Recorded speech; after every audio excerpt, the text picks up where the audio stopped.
General ആപ്റ്റിറ്റ്യൂഡിൽ അടുത്ത question ആണ് പറയാൻ പോകുന്നത്.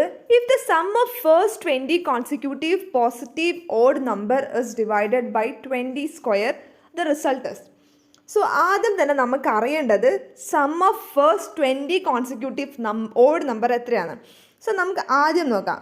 ഫസ്റ്റ് 2 കോൺസിക്യൂട്ടീവ് നമ്പർ 1 + 3 എത്രയാണ്? 4 ആണ്. 1 + 3 4. 4 എന്ന് പറഞ്ഞാൽ നമുക്ക് എങ്ങനെ എഴുതാം? 2 സ്ക്വയർ എന്ന് എഴുതിക്കൂടെ? ഇല്ലേ?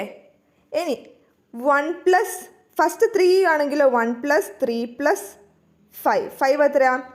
9. 9 എന്ന് പറഞ്ഞാൽ നമുക്ക് എന്ത് എഴുതാം? 3 സ്ക്വയർ എന്ന് എഴുതിക്കൂടെ? ഇനി 4 ഫസ്റ്റ് 4 ഓഡ് നമ്പർ ആണെങ്കിലോ 1 + 3 + 5 + 7 അതെത്രയാണ്? 10. 16 വരും. 16 എന്ന് പറയുന്നത് എത്രയാണ്?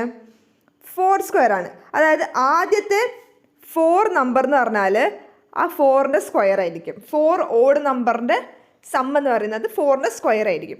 അപ്പോൾ n എണ്ണുണ്ടെങ്കിൽ എന്തായിരിക്കും? n നമ്പേഴ്സ് ആണെങ്കിൽ n സ്ക്വയർ ആയിരിക്കും അവിടുത്തെ സം വരുന്നത്.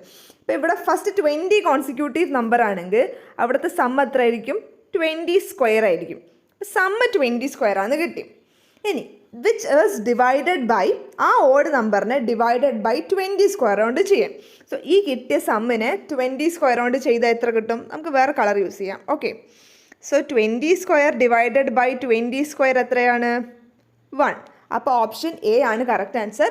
സോ എങ്ങനെയാണ് കിട്ടിയെന്ന് മനസ്സിലായില്ലേ? ഫസ്റ്റ് കോൺസിക്യൂട്ടീവ് ഓഡ് നമ്പറിൻ്റെ സം എത്രയാണെന്ന് നോക്കുക, പിന്നെ 20 കോൺസിക്യൂട്ടീവ് പോസിറ്റീവ് ഓഡ് നമ്പറിൻ്റെ സം എത്രയാണെന്ന് നോക്കുക, ആൻഡ് അതിനെ 20 സ്ക്വയർ കൊണ്ട് ഡിവൈഡ് ചെയ്തപ്പം നമുക്ക് 1 കിട്ടി. സോ എന്തെങ്കിലും ഡൗട്ട് ഉണ്ടെങ്കിൽ കമൻറ്റ് ചെയ്യുക. ഓക്കെ.